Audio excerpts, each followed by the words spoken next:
Good morning. It's Monday. Imagine that's how Imagine you we did a started. depressing. Every Monday we're like, well, yeah, here we are. Leigh-Ann and I back to harass and torment you on a Monday morning. There are people who like that stuff, huh? There are those people who, there's a restaurant somewhere in London where the waitresses were rude to you the whole time. Oh, you pay for that. And you pay for it, and people loved it. The place is still going strong, I think. So people go there to be abused. I mean, we had this dominatrix on last week, and look at how people love being abused. They really like being beaten and made to submit. And I suppose maybe they feel like they deserve it. Maybe, yeah, it's like an insecurity thing. I don't deserve to be happy. You know, you get those people. I'm too happy. I deserve a beating. Yeah, you also get those people who, if things are going too well in their lives, they're like, oh, but there's something terrible coming. You know those? Waiting for the other shoe to drop. Correct. That's no way to live. That's a horrible way to live. No, you've just got to accept that bad things are going to happen and they're coming. Just be a realist. Well, there we are. There's the bit of misery we needed to start our Monday morning. My producers, Flex and James, are sitting there. They're sober for a change, which is really nice.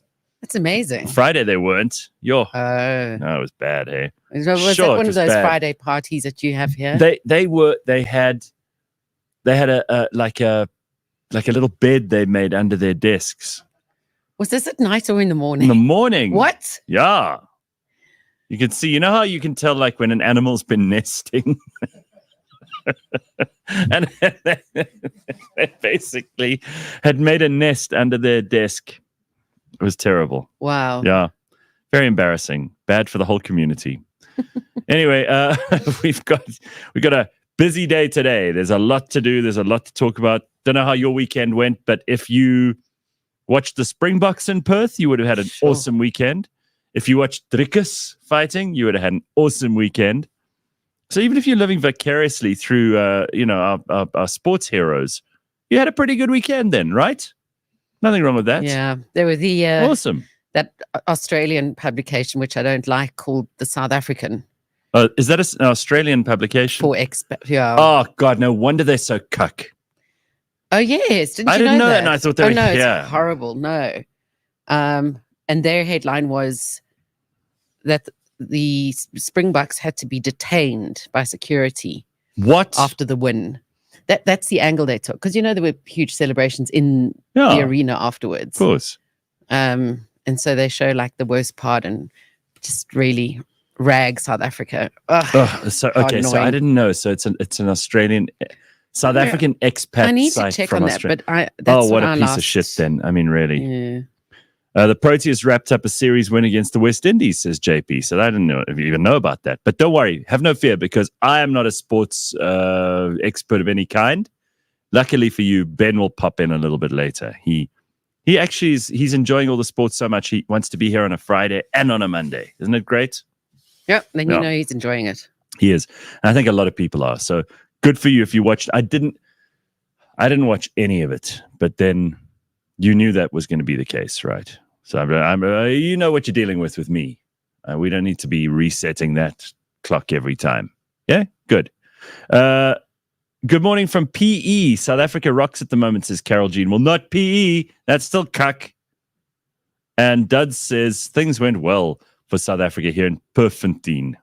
Yeah. So Duds actually lives in Perth and obviously had a very, very busy. That must have been the most exciting weekend in Perth ever. Right? Yeah. Probably has easily. To. Morning, says Polyfiller. Has anyone used the Disky WhatsApp for renewing license discs?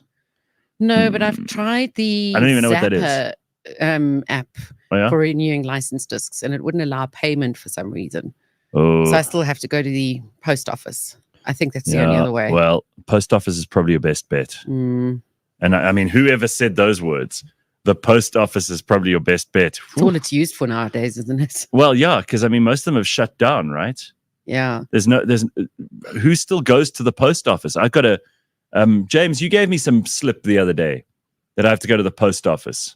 I'm like, where would I don't even know where that is. I had to look on maps to find the closest one.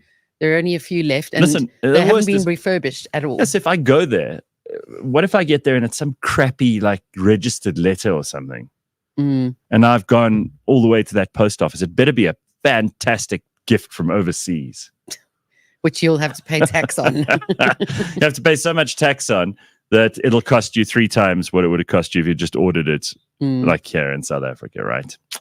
Anyway, we're suffering from a lot of success at the moment, says Sugar Shabalala. He's quite right.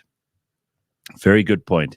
We really are. Like, I feel things are on the up and up in South Africa. I've got a definite sense of optimism about things, right? I was speaking to Sia over the weekend.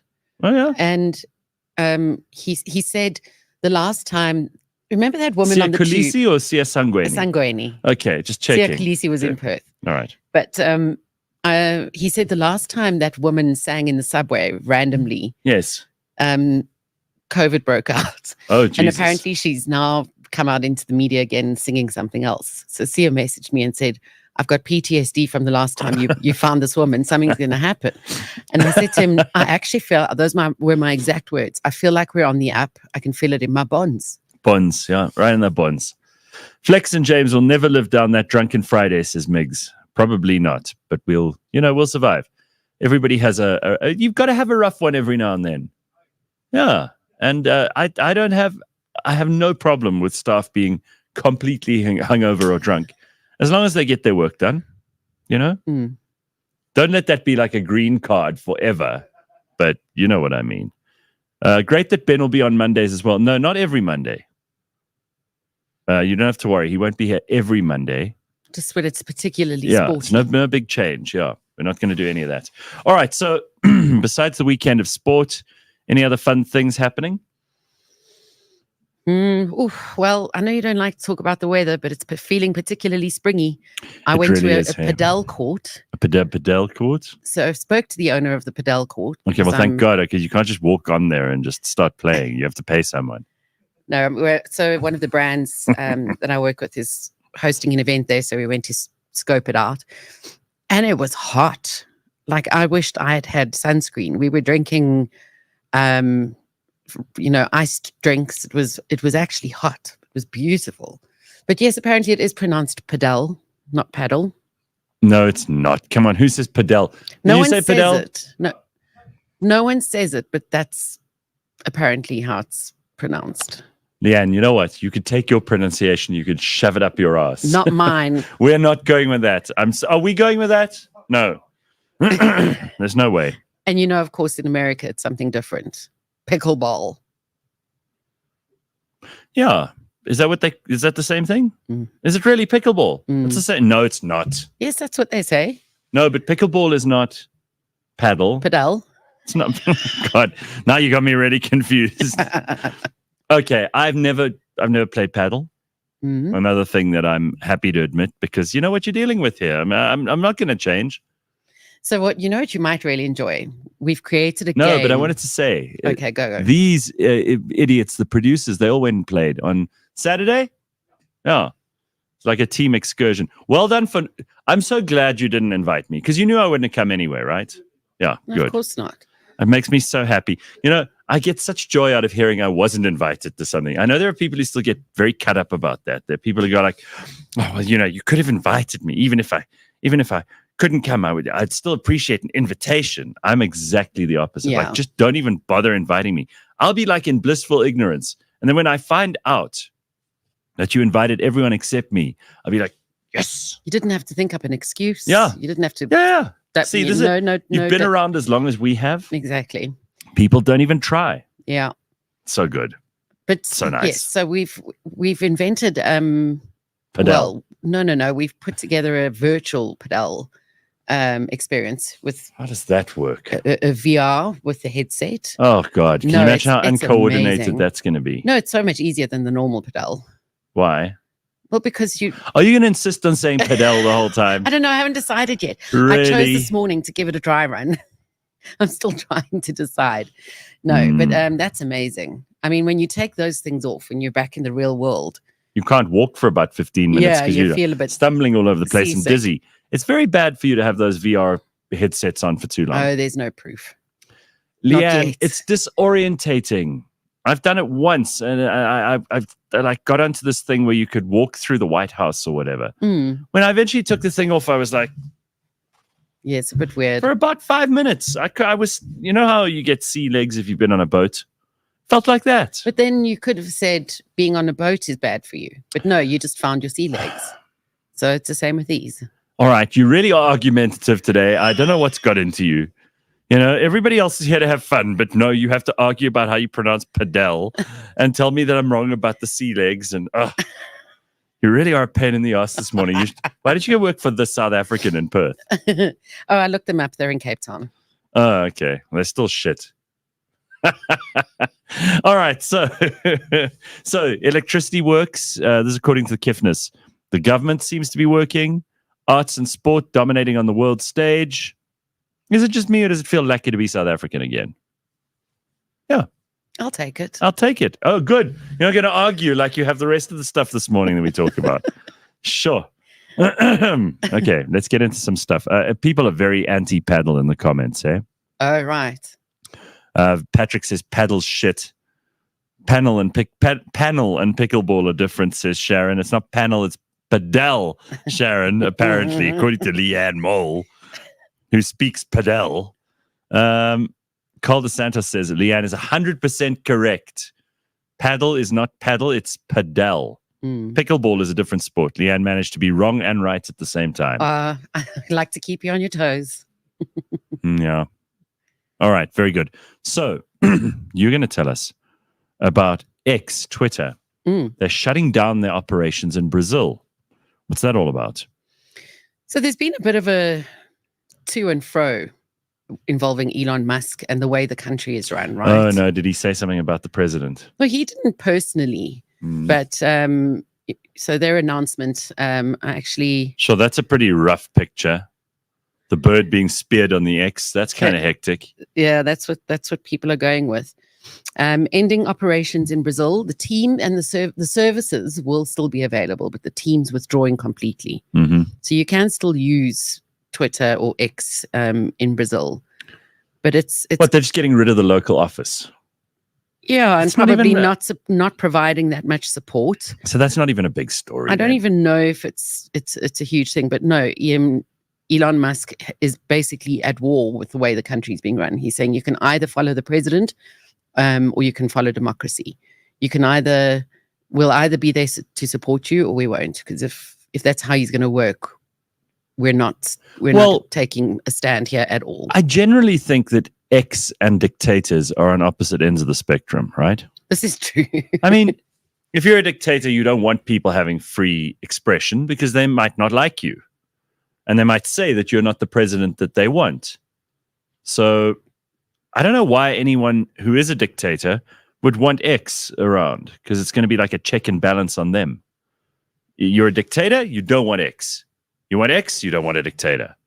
And if people go, but we still want free speech, even though we want a dictatorship. No, you can't have both. They don't go together. It's like oil and water. Unless, of course, Leigh-Ann decides to argue with me, in which case I'll just give up. So, yeah, well, there's that. I'm trying to find their official... snug this morning, too. I mean, you really are being very testy and difficult today. I don't know if I am. Yes, I think you are. I'm trying to find the original tweet, and I'm not able to find it. That's okay. They can't see it in Brazil either. So, yes, for the past several years, Mr. Moraes has ordered social networks to suspend hundreds of accounts and posts because they're saying that it spreads content about, saying that it threatens Brazil's democracy. Oh, yeah, sure. So it's a completely political thing. And I've never had so many... I don't think there's been a time, with the possible exception of just before the end of World War II, that people are rushing to defend democracy but not actually doing anything. It's like if I hear one more person going, we need to defend democracy, and I'm like, well, what do you mean? Because it means nothing. In America, for example, the Democrats are always going, we need to stand up and support and defend democracy. And you're like, by what? Oh, by getting Elon Musk to sell Twitter again, back to the mob. No, we're not going to do that. Okay, so what is it then? Getting rid of Trump. Trump is bad. So democracy is the opposite of Trump. So as long as we get rid of him, we're doing all democracy's work. It's just, it doesn't mean anything. Yeah, like what? Oh, bless you. Oh, fuck. You see, I'm defending democracy, and this is what I get for it. Oh. All right, what else have you got for us? Oh, let's talk about this this woman. Yes, this is an amazing story. This woman ate laundry pods. I thought it was part of that Tide stupid, pods. Yeah. Americans, there were American teenagers a while ago who were eating Tide pods and then wondering why they died. So this happened by complete accident, and it's actually quite a sad story. How the hell do you ingest a whole bunch of laundry pods? Well, when you're 93 and have Alzheimer's. Oh, what did she think they were pills? She thought they were sweets or something. Oh. I know. Well, when it's your time to go, it's your time to go. And again, it's come down to this bright packaging. Yeah. And now a coroner has issued a warning saying this isn't the first time this has happened. Let me ask you this. Yeah. If a 90-something-year-old thinks, oh, that's a nice sweetie, and decides to eat a Tide Pod, isn't that just a short circuit to what's going to happen to her anyway in a few months? I understand, but Aren't you saving the family some time and trouble? Do you think you would just, if it was your gran, would you just leave it for it to happen to someone else? No, of course not. But let me ask you this. Why is it the fault of the Tide Pod or the laundry manufacturers that they've made the packaging too bright? What? Your packaging is too successful. It makes people think that they are sweets. Dumb people who think they're sweets must die. No, come on, guys. Like, if you think a laundry pod is a sweet, I mean, that's like going, that's a nice knife. I wonder if it can cut my own throat. You can't help stupid. Come on. Who are we trying to save here? So I do hear you, but they are going to... That's like saying McDonald's is so... They make it so scrumptious and nice, and those drive-thrus are so wonderful, and the people on the drive-thru speak, hello, I can get order. Those people are so friendly and nice that I just can't help being 129,000 kilograms. Come on. A little responsibility, a little accountability here. Like, if you're very old, sure, they should keep you away from anything dangerous. It basically put you in a padded cell. Well, I mean, those things have to be locked up anyway from children and pets and probably people and who don't know better. Yeah. So don't blame the manufacturers. I know what's going to happen here. People are going to try and blame the company. They're going to say, oh, well, it's this laundry pod company's fault. It's not. It's also not the fault of like kitchen designers or washing machine manufacturers or the very nice chap who sold them to me down on the street. It's not his fault either. It's actually just this old lady's fault. This happened because this old lady's clearly demented. She didn't know what was going on, so she ate a handful of what she thought was sweets, maybe. Yeah. I'm also wondering about the taste. Surely that should have been off-putting. Well, I mean, the foaming in your mouth ought to be a clue that something's not right. Oh, this is very, very good sherbet. Yeah. Come on. What are we doing? Sorry. Yeah. It's terrible. Listen, keep your old people away from the laundry pods. Or keep the pods away from the people. Both. And happy washing. Yeah, there we are. Very good. And people are trying to do magic mushrooms, apparently, for depression. So they're trying to treat their PTSD or their depression or their anxiety. So they're doing these mushroom trips, which I think is great. You know, we've seen that many people have had tremendous results from treating themselves. Even you were telling me of these microdosing. Oh, yeah. I don't know about the microdosing. So I listened to an interesting podcast the other day about microdosing and psychedelics. They found that actually it's really like you do a placebo or you do the microdosing. It has more or less the same results measurably. This is a guy who's he's an incredible he's spent almost his entire adult life just studying psychedelics.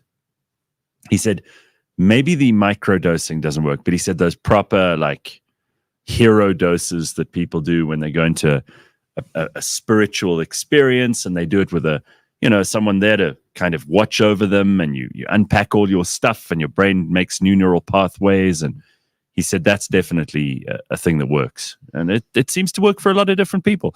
So if you've done it before and you like it, that's great. But apparently there are loads of people trying magic mushrooms, and this is the picture. They're accidentally finding God. So this was invariably going to happen after a while. So people who thought, oh, well, I'll just go on a trip and sort out my anxiety. Now they come back as like fully religious people. Absolutely. Yeah. They may have even gone in as fully religious. So, for instance, there was one woman who went in. She'd never so much as had coffee in her life before, so she was pretty nervous, you can imagine. Must have taken a lot of persuasion.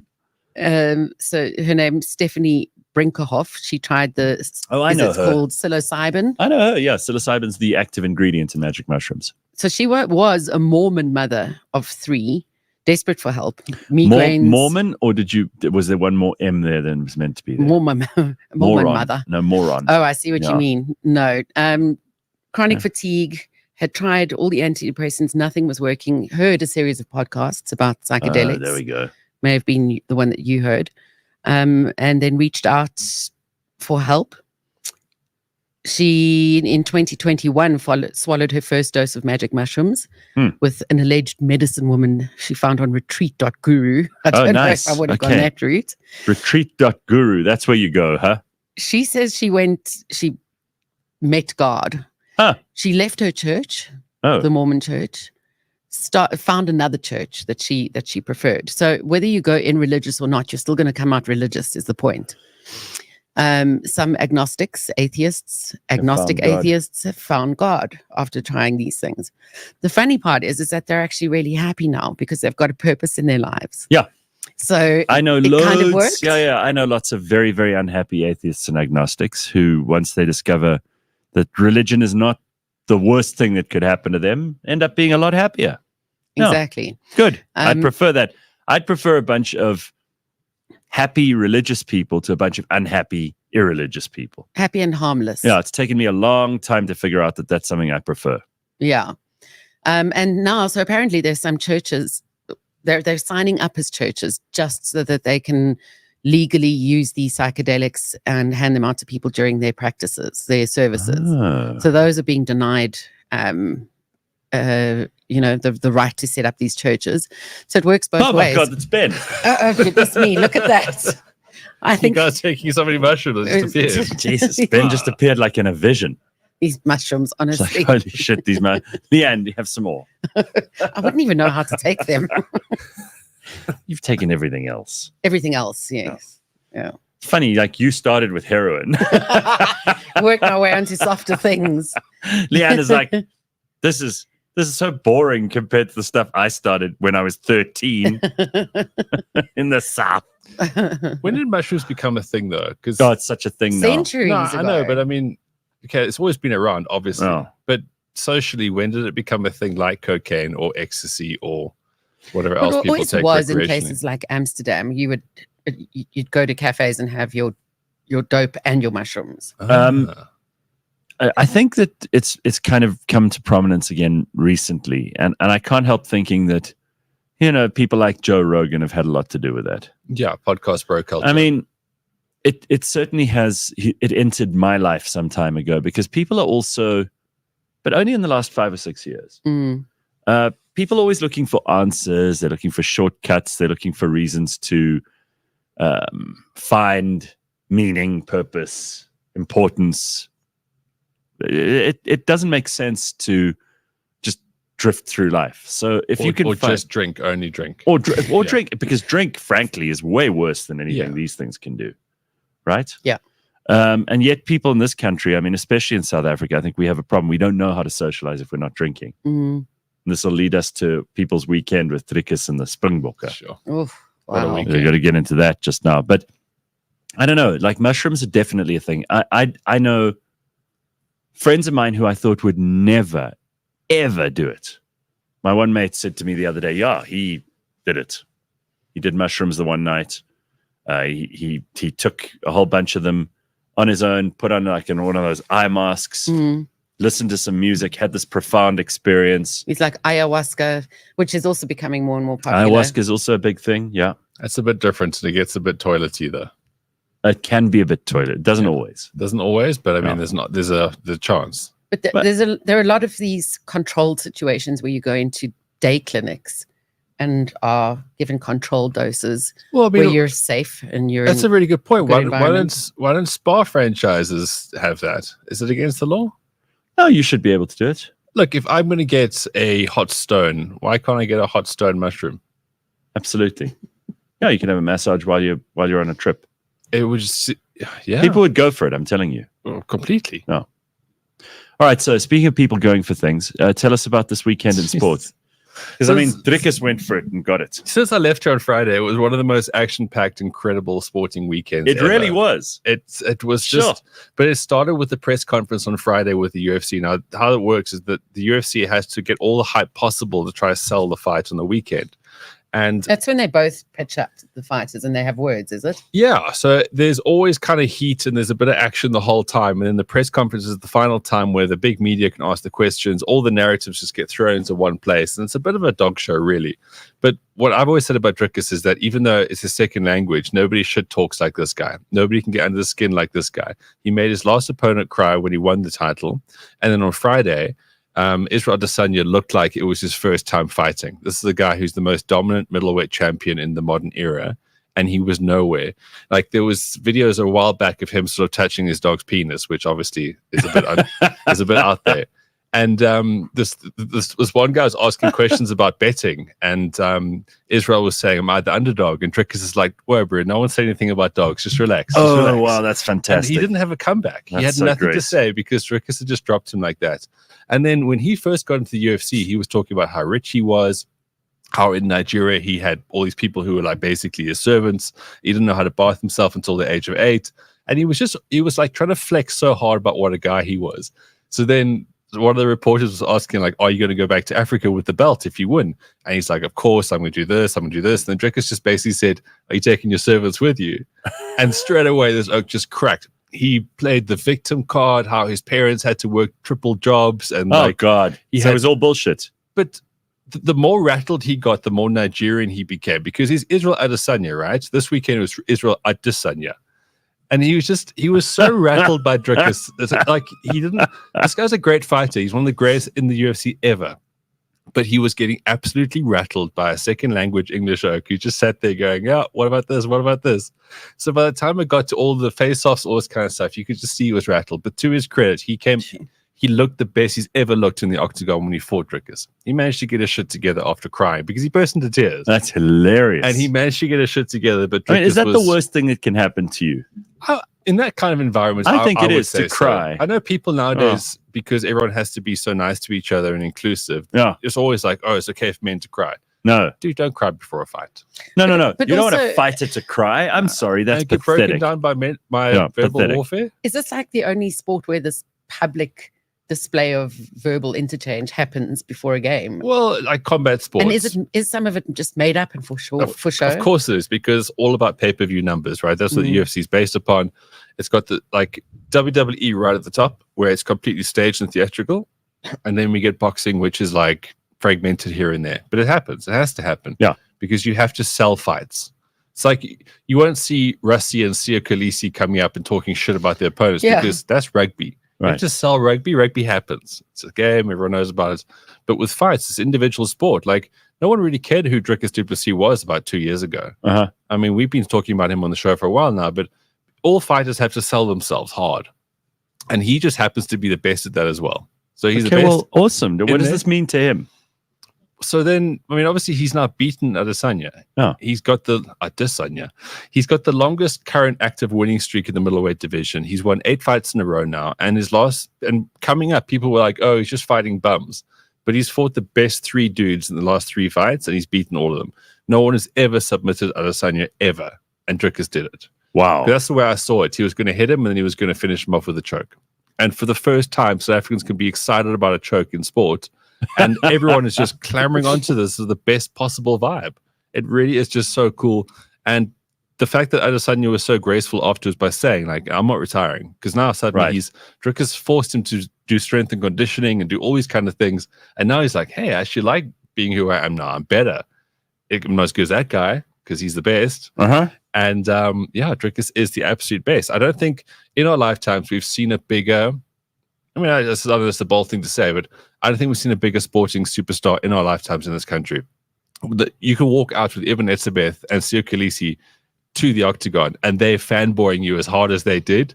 And when he won, and how they reacted, and how on social media, every sporting personality, celebrity in this country is doing whatever they can to just praise how great this guy is. Well, I see Tracy's comment. Joe Rogan's commentary was gold. I don't like UFC, but their reactions were fantastic.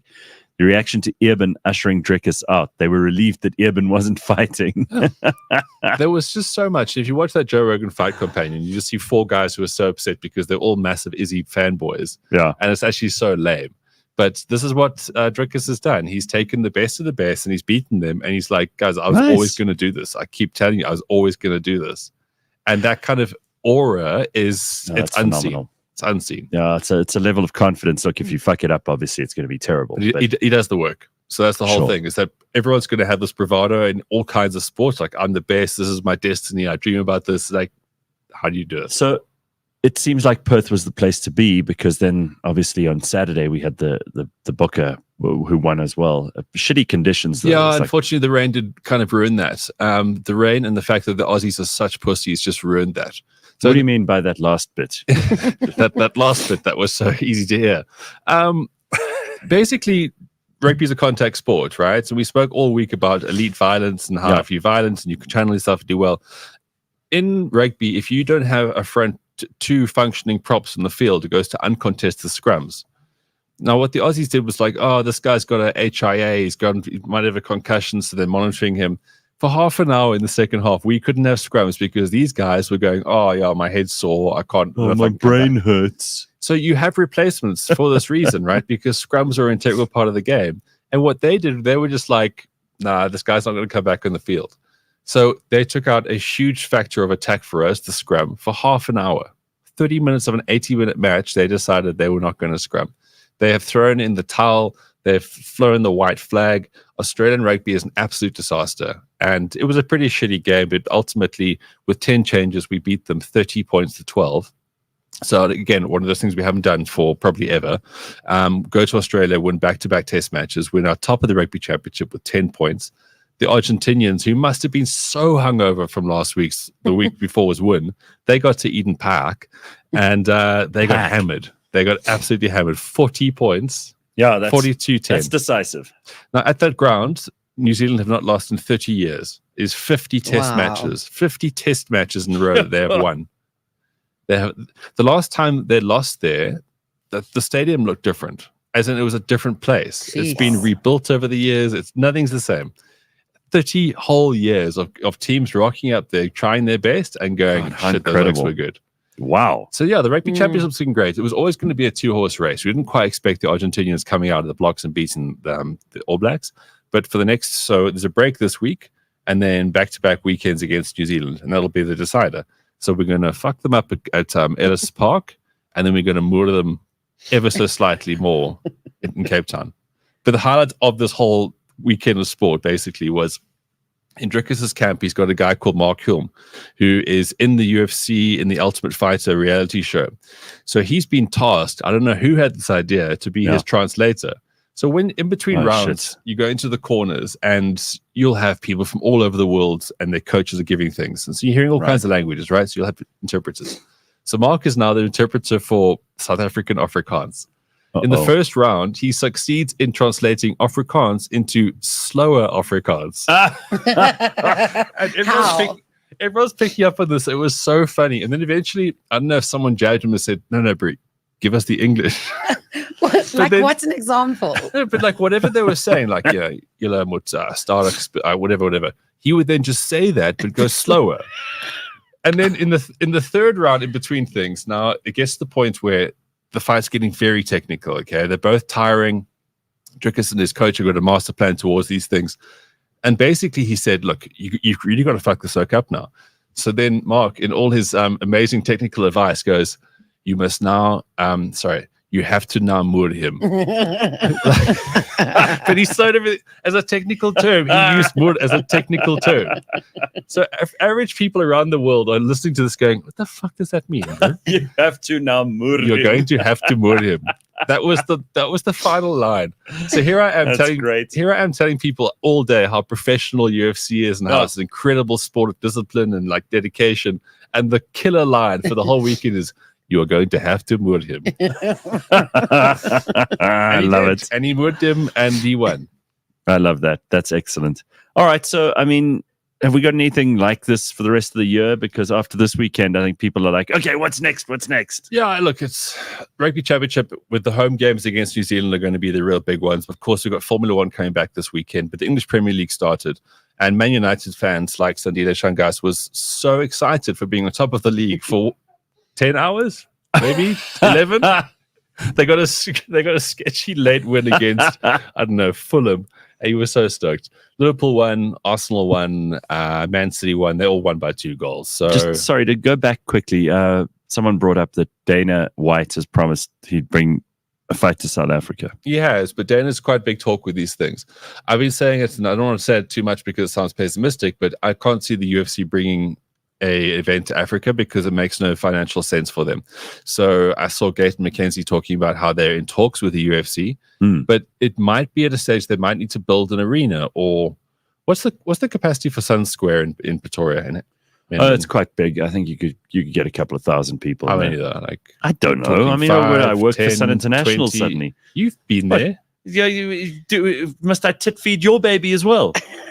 What do I know about the capacity? Just look that up for us, James. Look it up because I meant to know. Ben wants me to just like pull that figure out. Isn't Sol Kersner your sure. Sol Kersner's dead. Leave him alone. I just thought there'd be a moment for you to shine there, Gareth. Look at me. I'd say probably about 3,000. Well, that's not enough. How much do you need? You need at least 15 to 17,000. My God. See, now we've had exchange. 8,000. It's not big enough, unfortunately, guys. So they need to have it. And even if it comes here, it's going to cost like 10 grand a ticket to go watch a fight. And another thing about this is that Drickus' next fights can't now wait for 18 months while they get logistics around here. Yeah. So I don't want to be the bearer of bad news on a Monday, but it's not like it's going to happen in September or October, November. It's going to be a long time until they put this together. But the whole thing with people wanted to see Adesanya versus Drickus as a fight. Someone says, what about Loftus? They don't do stadiums. The UFC just does not do stadiums for good reason. I mean, a guy asked the question to this dude, and he said, in Perth, we've got these beautiful stadiums. And they said, did you go to the rugby yesterday? Where it pissed down, obviously. So they can't have that. They can't take that chance. And even if you have it in winter in Joburg, where it doesn't rain, they don't do stadiums. They want an intimate experience where you don't have to stare at screens the whole time. You can still see fighters. That's why it's an arena production. It's not like the WWE or boxing. They have a certain way of doing things at the UFC. They're very good at it. So let's build an arena that has 15,000 people. Well, we used to have the Dome. That could hold 15,000, but now it's a showroom kick for all cars. Those cars out. I always thought when I was a kid in Cape Town, I went to go watch WWE at the Good Hope Center. Yeah, I remember that. That was a big enough arena. I'm sure they could have done. I don't know what it is now. It's probably a homeless shelter. Yeah. I don't know. But I mean, look, we keep holding thumbs for this. It's going to happen. There's enough of a demand. There's enough of an audience.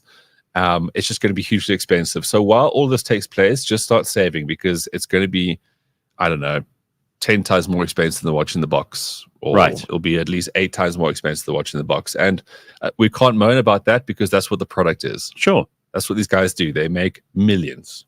Okay. And you have to pay. That's just what it comes down to. I like it. Anything else that you need us to know? No, that really was just the most amazing sporting weekend. It was fun. And just judging by what we saw on social media, people are so invested in MMA now, which is great. Good. And I feel great about this. The fact that there's more sports in the whole menu of things that people get excited about. And when you get excited on the weekends about sports, people hang out more, they interact more. I know it's good because Ben messages me on a Sunday and is like, should we talk about sport tomorrow? I go, yeah, let's. Because This is a good reason. But people go to work on a Monday, they'll be like, yes, let's watch the fight. Even if they weren't into it, Sure. everybody watched the fight this time. Yeah. And everyone wants to talk about it. Even Cyril's tweeting about it. I mean, even in a shit place like Perth, look at how it changed things, right? This big Phenomenal. double hitter. No, very, very good. All right, Ben, thank you very much. All right, guys, hope you have a prosperous We will week. have a prosperous week. We'll see you at the end of it. Well, I'll see you on Thursday on the Bounce Show from Very 4 p.m. Very good. All right. Loads of good stuff to talk about and to get stuck into. We've got Dr. Hanan joining us in just a moment or two. Of course, every Monday we get to do a little bit of a health check, a mental health check on ourselves. And of course, that little bit of sport is brought to you by Superbets. They support responsible gambling, strictly 9 or 18s. Winners know when to stop. South Africa's Responsible Gambling Foundation's toll-free counseling hotline, 0800 006 008. Very good. Very good. Very, very good. Should we go to Dr. Hanan? Yes. Oh, he's not on He's yet. not ready. Okay. He needs to mentally prepare for He needs what's to- about to hit him. Yeah, right. Dr. Hanan has to get ready for us. It's not the other way around.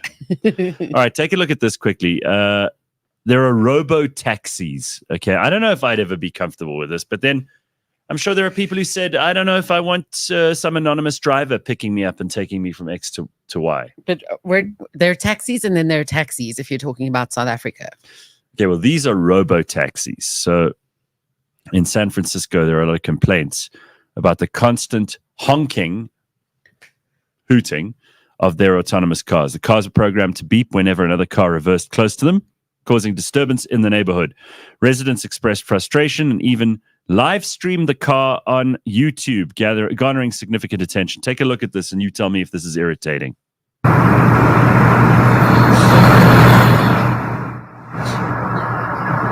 at those things.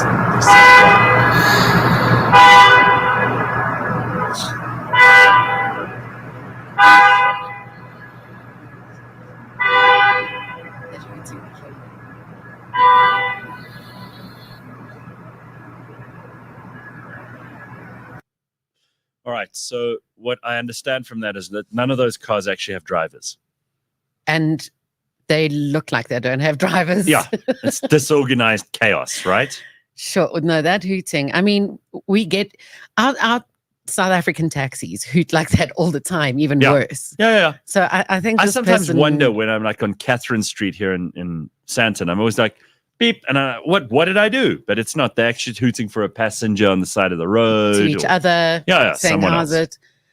it. In fact, on my drive to work, there's often a full-on conversation happening with the taxi driver at the front with the guy at the back in Yes. his taxi, out the window with the arm out, which is usually quite entertaining. But that hooting, I mean, It's very annoying. it's annoying, but it's worse here by Well, you real imagine, drivers. look, I think it's worse if it's in a residential area and it's happening at, 1 a.m. Mhm. That's obviously a lot worse. But then, I mean, San Francisco is such a shit place anyway. Really, I mean, all the hypodermic needles, the human shit, the robo-taxis, and the hugely expensive property prices. I mean, San Francisco is probably the most expensive city in America to live. And you have to put up with all of this. Just get out of San Francisco. That's what I would say. I'm not so sure about these robo-taxis. Mm. I still like that there's a human, even if it's a human who fails occasionally. Am I right? Yeah. There's a little bit more testing that needs doing. I have no doubt that these things will eventually be perfect. They'll be able to tell what other, drivers or non-drivers in other vehicles that are autonomous or not are up to. I have no doubt that it'll end up probably being safer, but not now. There's also I'm not in a hurry. there's a very specific way to drive in Joburg in particular. Yeah, it's called evasive driving in yeah. Joburg. That's what it is. The rules of the road aren't followed. Not in Joburg. So if you're No. at a red traffic light, you'll still have taxis going through it on the left. Yeah. I don't know if I would trust a robot. You need to know how to drive like a South African, Well, yeah. unless that's programmed somehow. No, that's exactly right. And South Africa's got. I mean, we probably we're not on the level of Cairo or Mm. Lagos yet, because those places you make it up as you go. It's like, whoa, okay, No lanes. like every day it's like being in a military vehicle. Mm. in a war zone. You're dodging other cars. You're trying to figure out new ways around things. I don't know how people do it in those countries, but we're not that far off. I think South Africans are pretty damn good on the road. I mean, also you have to pay attention here because anything could happen anytime. So keep your eyes peeled. Keep them peeled. And also try not to use robo-taxis in San Francisco. You're adding to the problem. Okay, let's get Dr. Hanan on here and let's check out what he has to say to us this morning. It's always good to check in with our own resident shrink. And he's a very, very busy man, but he manages to make a couple of minutes available for us on a Monday morning. And that's why we've got Dr. Hanan ready for us today. Hey, Doc, how are you? What the? Okay. Remember, I run the show, so I have to call the shots. You know that? You know how that works, James? Yeah, all right. I preferred you when you were drunk. Drunk James was much easier to work with. In fact, from now on, we're going to start your day with a shot of straw rum at like I'm 6 sure you a.m. prescribed once that I had to drink. You were going to put it in my contract. I think I did put that in your contract. Yeah. All right. Well, here's the question for Dr. Hanan, because I think this is an interesting question that's come up in the workplace. How do you stand up for yourself and develop your own sense of confidence? And it could have a lot to do with not the workplace. It could be in your relationships. It could be in your family. It could be with your friends. Standing up for yourself is hard. Yeah, and you get some people who it just may not come naturally to. Yeah.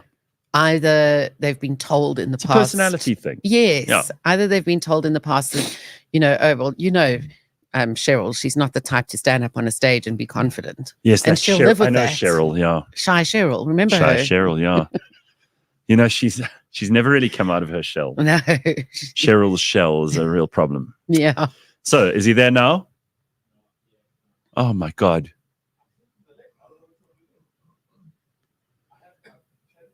Okay, I'll show you what happens on the show if James is in charge and the way James sees the show going. Okay, he's not there, so that'll happen. Have you tried calling him? That'll happen in like 5 minutes of that. Just me sitting there. That's how the show will go. Watch. This is how it'll go. Watch. Like that. Don't fear, because George Mienie is here in person and he will be joining us after. Very good. After 7 o'clock. Okay, Doc, are you there? I'm here. Was that James's fault? Tell us the truth. Well, obs. Okay, thank you. Yeah, there we go. Thank you. That's all I needed. Now I have enough ammunition to haul him in for a meeting after this. All right, so Dr. Hanan, we were talking about James the other day. And we said there are a lot of people in the world who have something to say, but they don't always stand up for themselves. And there are lots of other people in relationships and families and groups of friends in the workplace who they have something to say, but they always kind of get drowned out, or it sounds to them like it's not their place to say something. And so they end up being, pushed around, which is not good. How do you develop the confidence to be able to stand up for yourself in a work situation or anywhere else?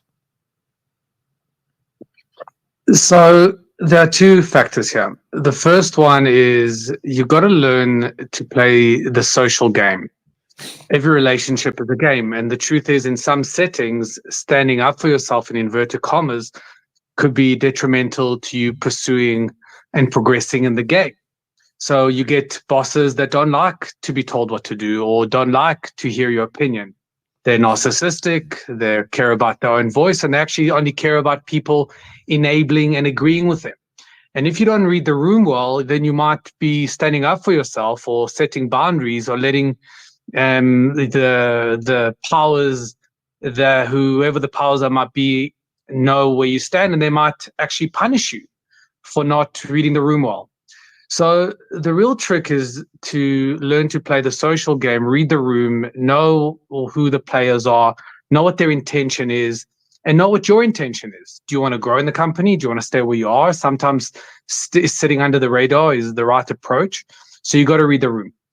But having said that, what must always be true, and I teach this to my kids, I teach this to my patients, when I say and I live by the following principle: clarity over agreement. Clarity over agreement.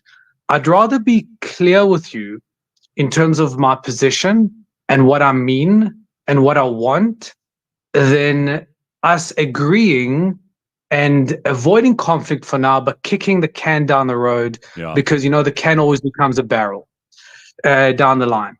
So I'd rather you know exactly where I stand. We can disagree. We can negotiate. We don't have to agree. We don't have to come to a conclusion where we compromise or agree on a position, but at least I know exactly where you stand and you know exactly where I stand, because that avoids the conflict in the long run. So to answer your initial question, how do you build the confidence? First thing is clarity, know what you want. And second of all, learn to read the room. Learn to read who the players are, learn to read the rules of the game and play according to the rules. You know the golden rule, which is whoever's got the gold makes the rules. It's not your rules. It's whoever makes the rules, and you got to play to those. All right. I mean, that's very, very helpful. But all of us, not even, people assume if you're a confident kind of person that you're always ready to stand up for yourself and fight and argue. And I mean, I have days where I just go, some days you don't feel like fighting. Yeah. So it happens to everybody. You've got to choose your battles. You can't fight with everybody about everything because that exhausts you and them. And then they don't want to work with you. You said it's a game. You've got to be able to play the game. And nobody wants to play with bullies, but also nobody wants to play with complete walkovers. Yeah. Well, again, different relationship requires you to be different, let's call it, have a different character, a different temperament. One of the biggest fallacies when it comes to psychology is, the whole notion of just being yourself. No. And I have an issue with that, because what does it mean? Being yourself is like turning to a chameleon and say, just be green. And by telling a chameleon to just be green, you're taking the essence away from a chameleon. Gareth, if you had to see me with my wife, you'd see a certain version of me. If you had to see with my friends, you'd see a different version of me. If you had to see me with my patients, you'd see a different version of me. And who is the real me? Well, the real me is all of that. All of that, I'm just adapting to the environment that I'm in. But so sometimes what does that say about consistency, though? Because I've often, been criticized. I can be very flippant and silly and not take anything seriously. And Leigh-Ann can be telling me about like her dad is going through some serious health problems. And I can be like, ha, ha, ha, but, cyclists, whatever. And then she's like, okay, today is just not the right day to actually have a real conversation with you. You're not going to get anything good out of me. Other days I'll be like, shit, I'm really sorry. Like, tell me about your dad, and I'll mean both. And I am both. Exactly. But I'm not consistent. So what does that mean? No, it's not true. I mean, like, yes, you are. I'd rather call it you're adapting to the situation. You would be completely dysfunctional if you were one way with everybody. So you've got the ability to be, let's call it, silly and joking and make light of a situation when it calls for it. And in other situations, you have the ability to be serious and deep and in depth when the situation calls for it. Again, the question is, what does the situation call for? So if you are able to build relationships and reach a mutual goal with whoever you're playing the game with, that means you're adapting. The ability to adapt is an incredibly important skill in the social network or the social life, because we play with other people. We play with other players. I have friends who mentioned to me the other day that their child's therapist told them that the child is an issue because the child is a people pleaser. And they asked for my opinion. And I said, I don't see that as a bad thing. Children need to learn to please other children. Yeah. As a matter of fact, children that don't learn to play these games will later on, they become criminals and dysfunctional adults. They become an issue. You got to learn to play the social game. Right. Yeah, I think that's such an important thing. And also, I mean, listen, what are you doing? Sending your child to a therapist, they can be told they're a people pleaser.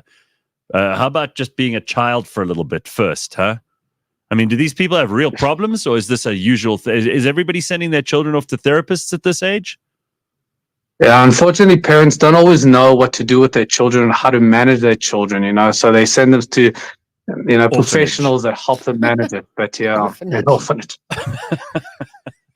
I mean, listen, I'm not saying that I would send a child to an orphanage, but if it was, I thought about, hey, Doc, what do you think of this?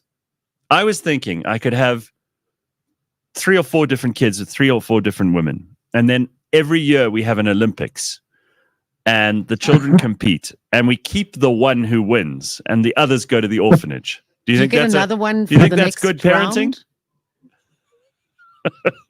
round? I got to refer to the textbook for that one. I mean, you definitely get the best, right?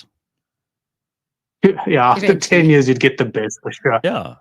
I mean, over time, that's the way to work out whether your child is the one that you want to keep or not.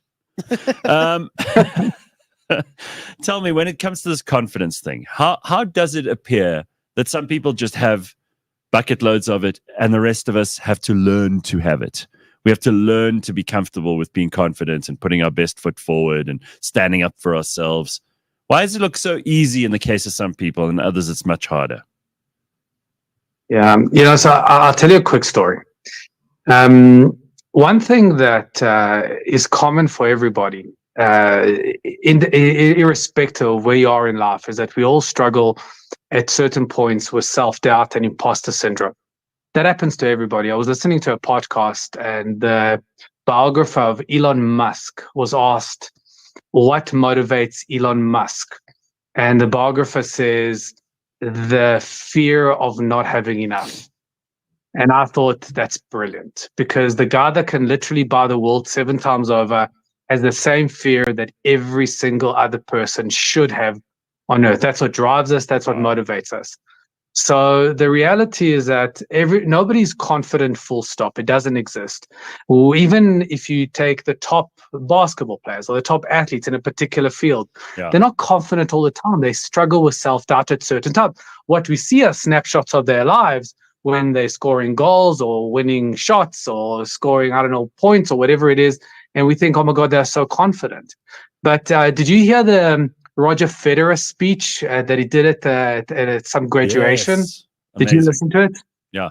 Amazing. In London, and the part that's really amazing, where he says he's won 80% of these matches, but he's only won like 51% of the points that he's played.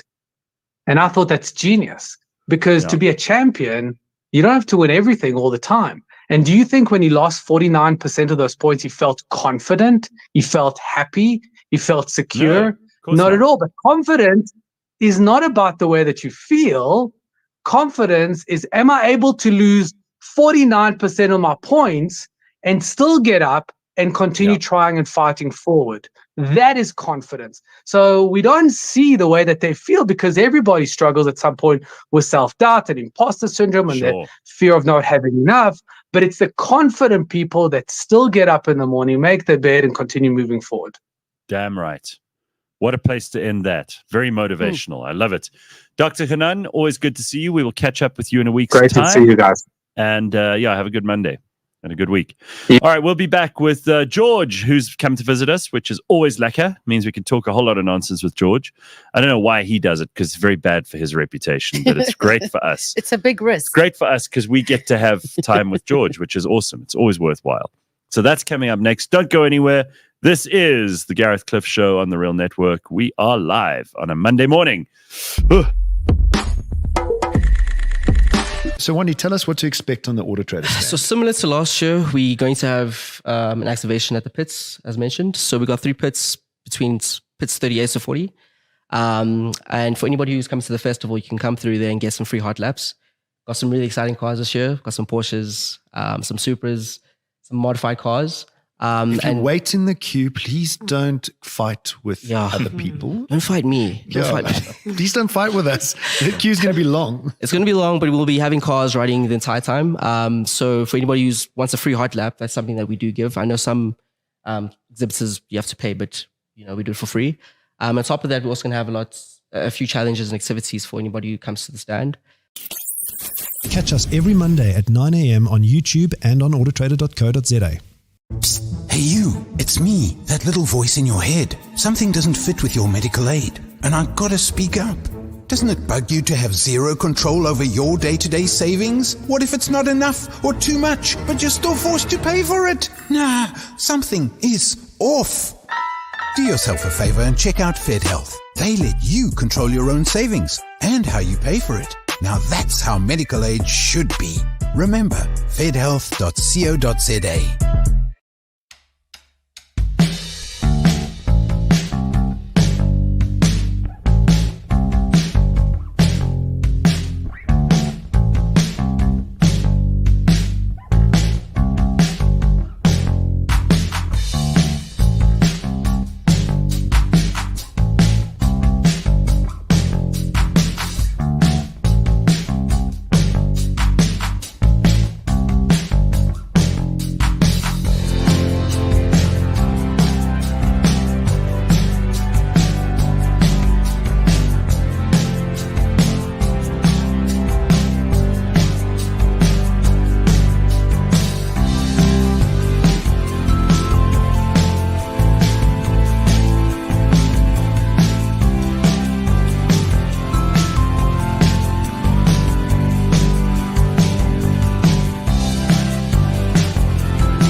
Gareth, it's me! Folded like laundry.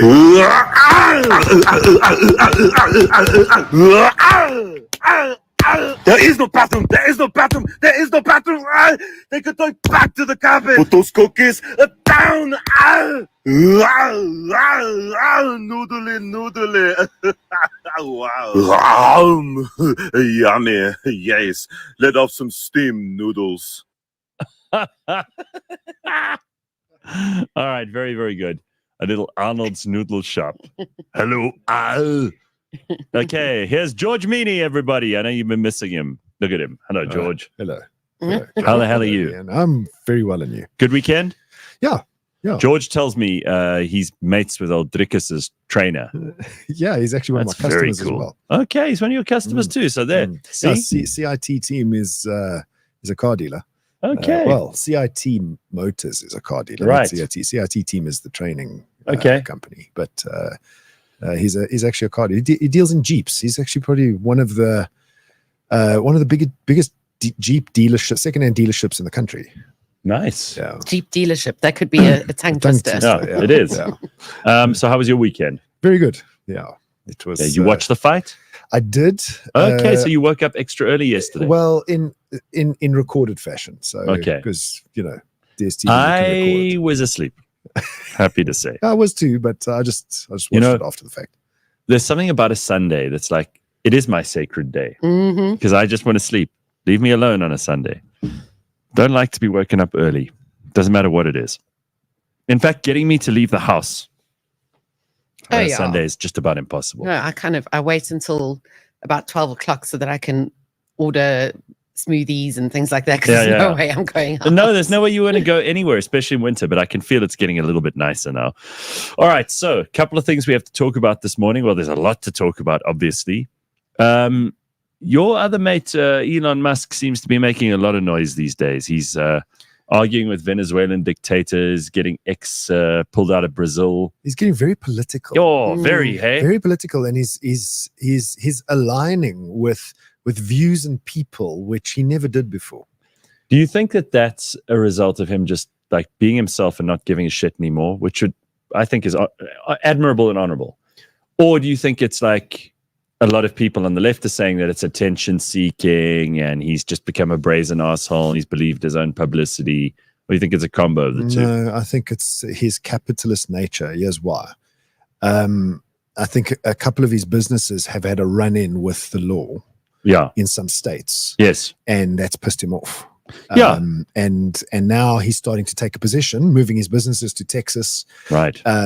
Actually, saying I'm not going to stand for this, and I'm going to take a position. So I think it's not political. I think it's capitalist. It's his businesses coming under fire in places like Silicon Valley.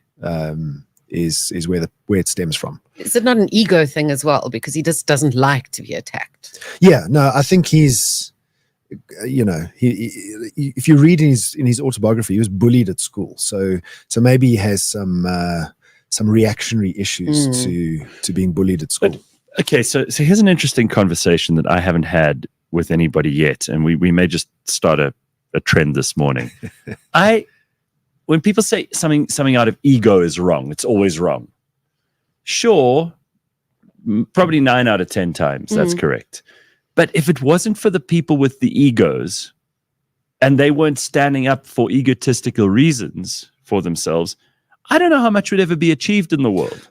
I mean, a lot of what motivates particularly men, but also women, I've met women with enormous egos, is this desire to win, to be right, to blindly sometimes go to war with whoever is fighting with you because you believe in yourself. I think and sometimes that's ego. You said it best this morning, and it probably fits into the same category. Yeah. You said if you want to defend democracy, how? Right. What are you actually trying to say? And I think it's similarly with people that levy this ego thing on men or women for that matter. It's like, oh, he's egotistical. That comes from a place of ego. Like, describe that. Yeah, it's not as if it's, in my mind, you shouldn't be egotistical, you should be humble. They're just two different personality types, and you may or may not have both of them depending on the situation. When we study history, for example, you don't learn the story of the humble, sweet people who mingled and fitted into the crowd and blended in. That nobody cares about those people, right? And history doesn't care about those people. And no one in the future will care about those people. It's the people who have a little bit of ego, sometimes it's oversized ego, that make history.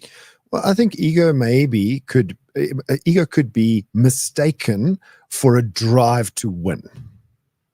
Yeah, I mean, drive to succeed. If you look at Trump and Kamala, they both have big egos. Well, but they're using them differently. Is it ego, or is it our definition of they're driven to get right what they want to get right? I think there's another thing here. And I'd love to see what the comments section say about this, because they're always on the money. What about the fact that the only people who ever complain about ego, the only people who ever moan about someone who's a narcissist or whatever, are losers? Are like people who are further down the food chain from those ones they're complaining about. You never get like truly brilliant, truly successful leaders, people who are absolutely killing it in every which way. They're winning at fights, in MMA. They're running businesses. They're breaking Olympic records. They're raising their kids in a well, balanced, loving way. They're able to do all kinds of cool things. They are not the ones who are calling other people egomaniacs. It never comes from those people. Always comes from people down the ladder from them, people who are jealous. Jealousy. I think a lot of that complaining and the moaning about egos and people who are full of themselves comes from just jealousy. Envy. Huh? Envy, yeah. I know. I think that's a good way to put it. Well, let's see what the comment section say, because they're bound to give us shit about this. Chris probably says something about it. Let's go and let's see what these idiots want to say. All right. You've just said we want your thoughts because you're usually spot on. Yeah. Bring it on, you idiots. It's called tall poppy syndrome, says Percy. He's right. Oh, tall poppy. What does that mean? So this is a big problem I had lunch with a friend of mine who's living in New Zealand now. And he said to me, this is a major issue over there. tall poppy syndrome is that if you stick your head up above the rest, if you do a little bit better than everyone else in a country where a meritocracy, but a mediocre meritocracy is tolerated more than anything else. You stick your head up a little bit too high, they chop it off. Tall poppy syndrome. The idea that you can do well, but you mustn't do so well that you make all the rest of us look bad. Okay. Yeah, so that's a thing that happens for sure. People only started complaining about Elon when he didn't drink the woke left Kool-Aid, says Congo Chris. There we go. Bebop Williams says, the issue is that 90% of people want to be the alpha in the room. We're basically living in a room full of alphas. No. I don't think that's I don't true. think that's true. I don't think that's true. There's very few. That Don Kede says, we're spot on about saying things Gareth will disagree with. Yes, that's why I sometimes read the comments. Sometimes I just ignore you. We should celebrate that Elon is now MAGA, says Matthew Dixon. Bitcoin But says, X is becoming the most popular platform. He'll get his money worth soon because people thought he was stupid when he bought X, Twitter. Let this sink in. Yeah, and I mean... It's not increasing in terms of the social media stats. And in fact, neither is TikTok. Oh, really? Are they slowing down? Absolutely. The best, in fact, Facebook still showed some improvement, which is hilarious. Because when last did you go onto Facebook? But the biggest, the fastest growing, certainly in America, and this is according to stats from a month or two ago, is Reddit. Really? Reddit? Yeah, because I think it's because it's so real. It's so real. People want reality. TikTok started off as real, but then it turned into a show. If I Google something and I get a Reddit response, you'll go into it. I'll actually read a Reddit response because it's a real person with some knowledge. What is Reddit? It's a platform. It's almost like not a chat room, but a forum. It's almost a forum. Yeah, it's your traditional forum. Okay. Yeah. Like the ones we used to have on MIRC chat all those years ago. Yes. Where there's somebody poses a topic and then possibly be popular. But what happens on there? It's almost like you get answers to everything that you want. Like WhatsApp. what? Anything. I mean, that's like saying to me, what can I Google? Okay. Are there Reddits about, I don't know, leather goods? Yeah, yes. Or you might fresh produce. You might have a certain experience yourself or some medical condition, or, am I the only one that this has happened to? And you'll find out very soon that you're not. There are huge forum pages dedicated to your issue. From there, you can take advice if you want to. You can learn from others' mistakes. And it's just very real. Obviously, there are people who put in stupid comments and things, but that you're not going to avoid. Well, there's some compliments and complaints about Reddit going on in the comments. The Don Kitty says, Reddit's hilarious. Bitcoin But says, Reddit is not real. It's a cesspool of liberals. Started in 2005. It's basically just a chat forum, says Azalea. Okay. Back to your cave, Gareth, says Slippery Pickle. I don't have TikTok. I don't have Reddit. I'm okay with that. You can't have everything. I'm very good at not wanting certain stuff. And I'm sure that there could be some Google results that send me to Reddit. Do I have to have an account? No. You don't. So I can just go and read the stuff and get out. You probably have read a Reddit. Okay. And you just don't realize it. Okay. Read a Reddit. That sounds like it's a bit of a repetition going on there. Reddit's both a house of learned doctors, a toilet, and a Nazi rally all at the same time. It's a big cesspool. Sure. Yeah. There's a Reddit forum about anything, Gareth, but if you go against the narrative, then you're booted. Is that true? Yeah, people are quite reactive. But why would I go into Reddit and comment if I don't know anything about the subject? To comment, you have to be registered. So I don't think you can be anonymous. I'm not sure, but so you can see it, you can consume it. Okay, got you. George, is that a mohawk combed flat? It looks like a lesbian hairstyle, says John Badfield. Yes, people are terrible. Hey, listen, if you had as much hair as I did, you'd say the same thing. There's probably a Reddit says Bitcoin Boy about Gareth being a puss. Okay, that's fine. It might be. Yeah, I'm pretty sure. Go and check. Gareth is a puss. Is it an app as well? I don't even. It is an app, but you don't even have to use it. I mean, like we say, it comes up in a lot of results. Search results. Yeah. someone here is perma-banned on Reddit because I'm a puss. So that's Bitcoin Butts again. Like, you're using that word far too much for a Monday morning, eh? Dude, calm it down. You know, it's not the lekkerest word. Hulle weet nie wat ons weet nie. Will be displaced by ChatGPT. So apparently, Graaf Reinet, which seldom makes headlines, surprise, surprise, they might change the town's name to Robert Mangaliso Sobukwe. Okay, I wonder how the people of Graaf Reinet feel about that. Well, some residents reportedly outraged by the idea. The research study conducted on public opinion about the name change revealed that the majority of residents opposed the change, expressing a strong attachment to the town's historical identity. The study also highlighted a complex interplay between place names, identity, and social cohesion in South Africa. Let me just ask you this. Since your town, if you live in one of these towns that's been renamed, like Gqeberha or whatever it is, has anything got better? Because if it has, since the name change, great. If nothing's got better, if it's only got worse or stayed the same, why bother? Right? What do you think? Yeah. I think all of this stuff is like when politicians are trying to mask that they've done nothing. Like, William Nicol became Winnie Mandela Drive, right? Yep. It's all the same places, same stuff.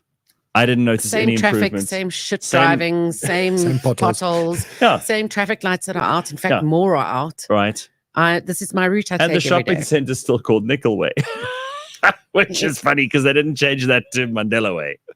Right? Yeah. And no, nothing's changed. And didn't improve your life, Leigh-Ann? No, and in fact, there's some disappointed. signs that still say William Nicol.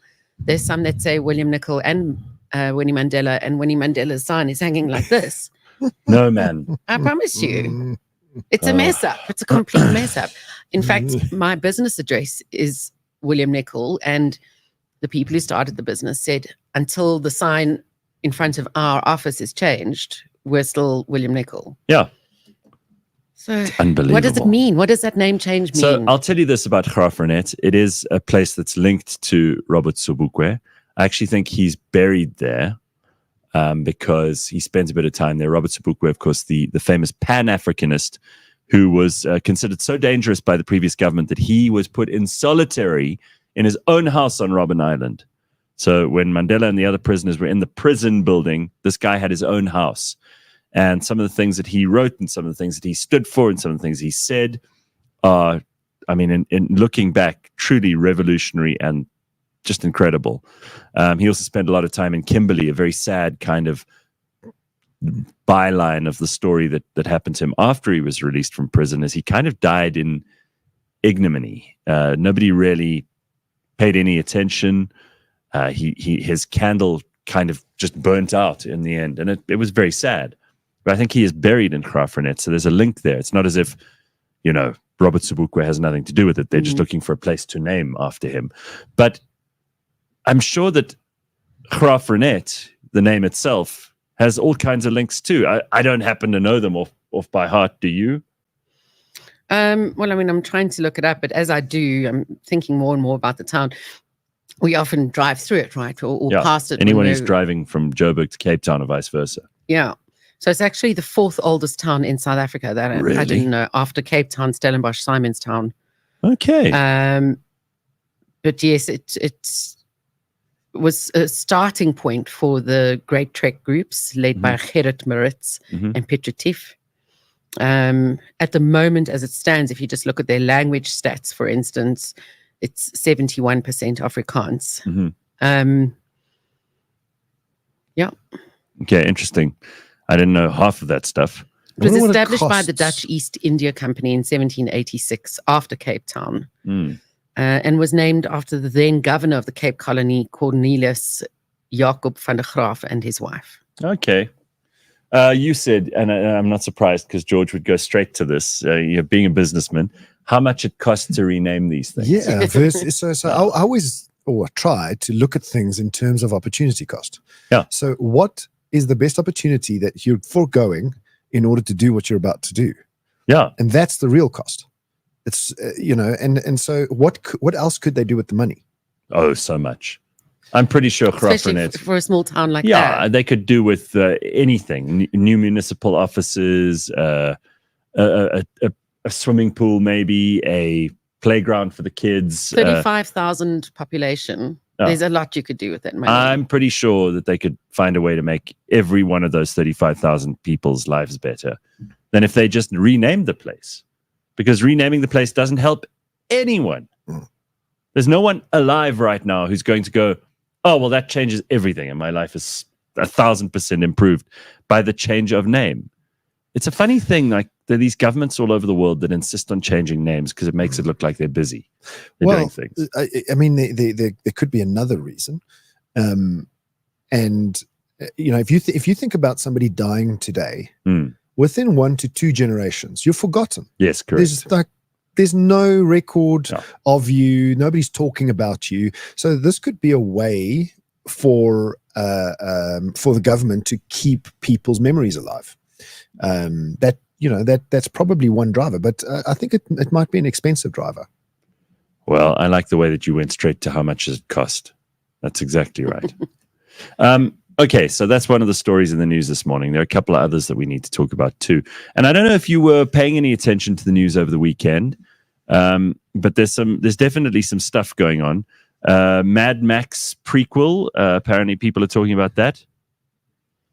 And were you ever a Mad Max? I was never really again, some things just pass you by. Mad Max was the famous movie. Tina Turner was in the soundtrack. Mel Gibson, set in like this post-apocalyptic world. But I'm not a big Mad Max guy. Did you ever watch it? No. Were you ever a big fan? No, never. I watched the first one, or not the first one, the second one. I think because there was one in 1960s or 70s, I think. Yeah. And then there was another one in 1980 something. Yes. So I think I watched that one. Well, there's quite a number of them. So it's coming back? I don't know. They're doing some kind of prequel to the original, but that doesn't sound to me like it's going to be a major winner. I'm not sure. Every town outside of Joburg is mostly Afrikaans. I'm in Sodwana and I haven't spoken English in the last 2 weeks, says John. Congo Chris says we should get a petition to get PE renamed to Gareth Cliff Bay. Oh, that would be horrific. I promise you I would not go there for the opening ceremony. I would not. I would not even cut a ribbon. I wouldn't mind just outright calling South Africa Mzansi. Make everyone use that name. Well, for example, Swaziland has become Eswatini, but most people still call it Swaziland. So I saw the name has changed in, for example, the Olympics. They call them Eswatini, but most people in the world are probably still like, "Where's this Eswatini place?" Right? So you got to be careful about this too. It could downgrade you if people know you and that's your brand. Swaziland is quite a big name. It is. It's a big name. It's like changing the name of South Africa. Well, this is what somebody says here. Don't like, talk too loudly. Mzansi. I mean, would that be a good thing or a bad thing? I don't know. It would probably confuse Americans even more, which is a good thing. I mean, I think we'll just learn to where we are. Yeah. South Africa it kind of works, and also it tells them where we are on the map. If they go south and they find Africa, they'll find us eventually. But they do think it's a region because it's called South Africa. That's also true. I'm shocked that the Floyd Shivambu story has just died. It's pretty huge. Zero loyalty from these commies, says Carl. Well, I looked at a graphic that someone in the MK party had made of all the people in the MK party. I'm like, what? In fact, I think it was Mzwane and Mienie, Jimmy Mienie. And I looked at these people. I'm like, yo, if you actually had to create a party with all the worst people in South Africa in it, you couldn't do better than that graphic. It's like Floyd, Mienie, Brian Molefe, Lucky Montana, Judge John Hlophe, Jacob Zuma. These are all the guys who are implicated in all kinds of state capture and corruption. And it's like, yeah, that's our party brand. That's what we stand for. These are the guys. We've gone around. We've managed to pick the very worst fruit in the whole orchard, and we put it in our basket. We're very proud of this. If you wanted to know why we were behaving like we were, it was because we wanted to gain entry to this party. Exactly. It's like their audition for the party was like, how badly can you behave? How much wrong can like you the do? Vikings. Yeah, it's very weird. I am so interested at the moment, and I've been watching a lot of YouTube videos about the early Middle Ages, like the years 500 to 800 AD. Oof, must have been a weird place to live. It was such a bizarre place. I mean, there's some years there where they just don't have any record of what was happening in Europe or the Near East or the Mediterranean, or there's just nothing. For like 100 years, there's very little information. Somewhere around the year 455 to 555, it's just chaos everywhere. Well, I mean, I think people fighting, stealing, burning, breaking. It's like properly just like rough. Mad Max. Yeah, like Mad Max. Exactly. And everybody goes, "Oh, well, Europeans, they led the way." Well, not at that time. That was a disaster area. You don't have to go back too far, but and records start disappearing. Yeah. My sister and I have been on a mission for the last 6 years because we're German citizens. Oh, really? And if you can prove your ancestral link on the male side, recently changed. Yes. On the male side, you get German citizenship. And so we went on this mission to find records because of the people that fled Germany. My family was one of them. You battle to find records, and you have to go to different archives, different places to find the records. We found some records from Southwest Africa. One of my recent ancestors was a prisoner of war, which is very interesting. Oh, I mean, the apple doesn't know. No, I'm kidding. It's not. That is a surprise because you are quite a law-abiding citizen. So you just go back probably 200 years, and I think records start, especially in the World War times, records start disappearing. And obviously in Europe during the 1930s, there was a lot of stuff destroyed as well. Actually went out of their way to like burn and destroy records. Yeah. So imagine 1,000, 2,000, 3,000 years ago. No, it becomes impossible. It's impossible. Well, I mean, I know from the study of genealogy, which is linked to what you were saying now, that there's certain stops. You just can't get past them. In South Africa, we have pretty good records, by and large, going back maybe 100, 200 years. Before that, it gets sketchy. And then you go to Europe or you go to America or you go wherever, and then it's very, very hard to figure out what's going on. Yeah. I mean, we found records to the early 1800s. Yeah.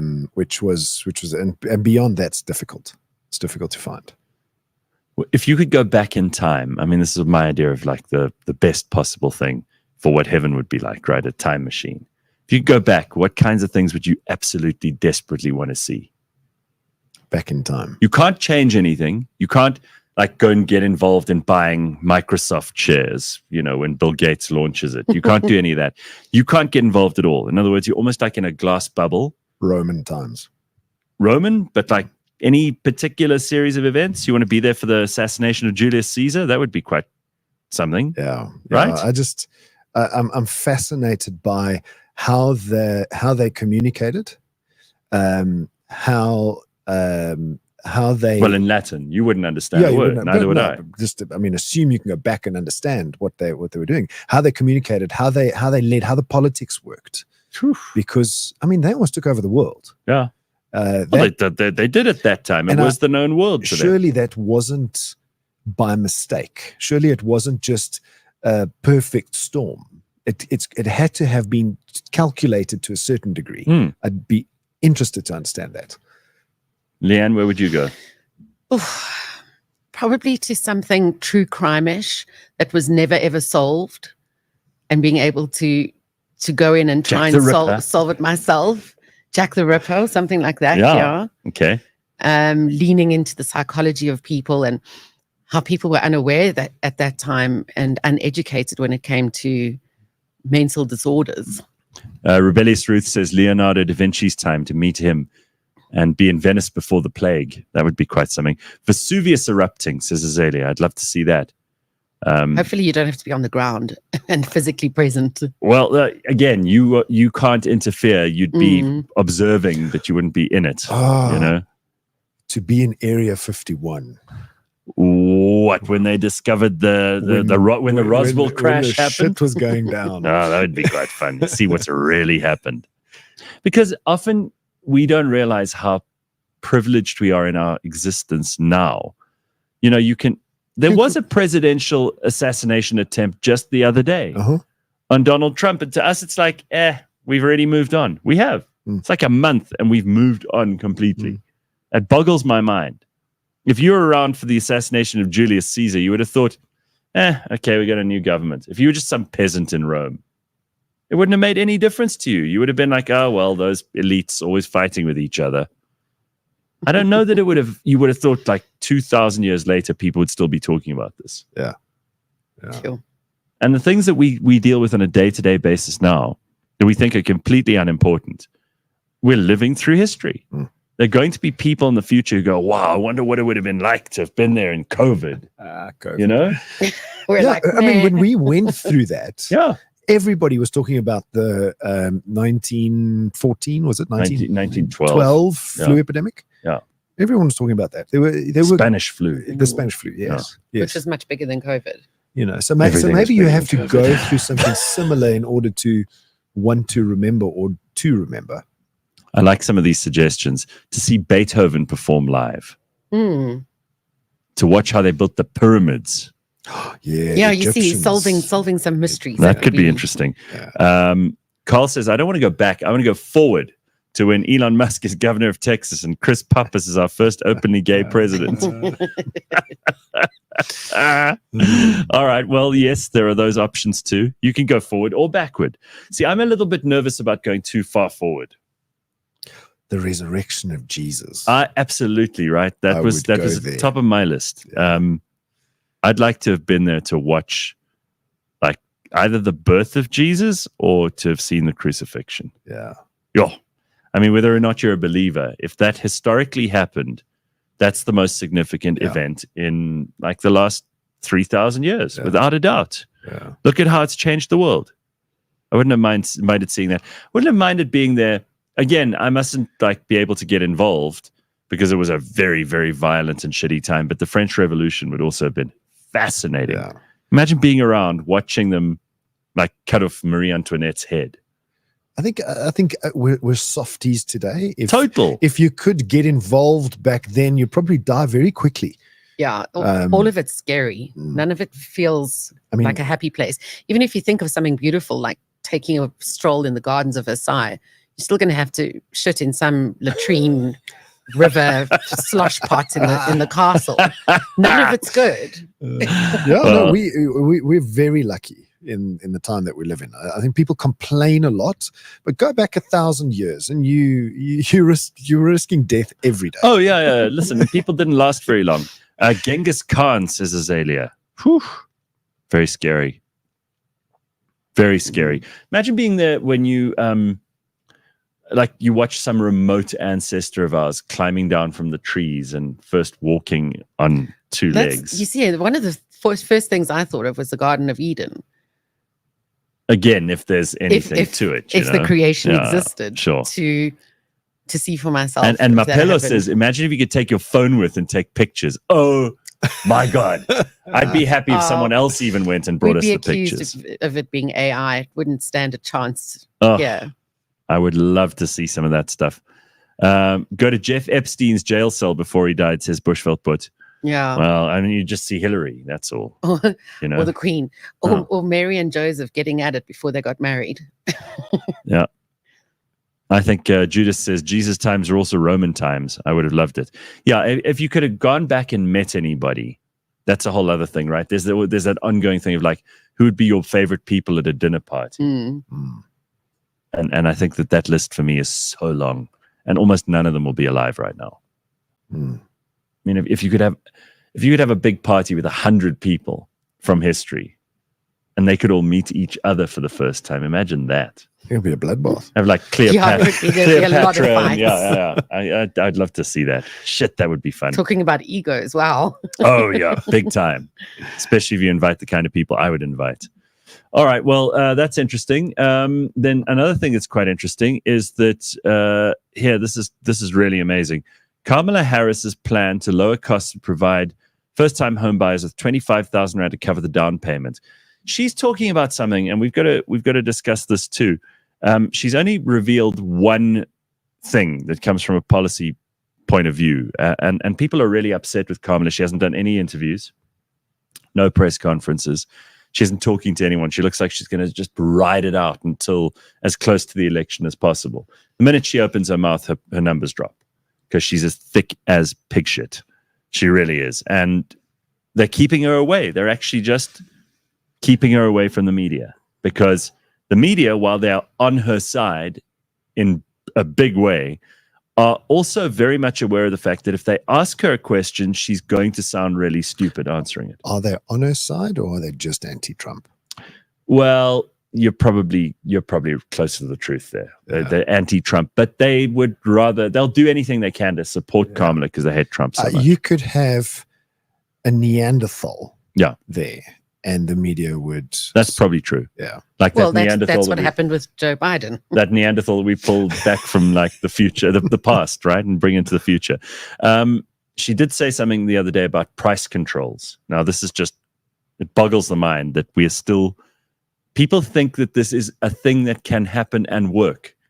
They've tried this in various countries. All that price controls do is they push up the prices of goods and the quality of goods goes down.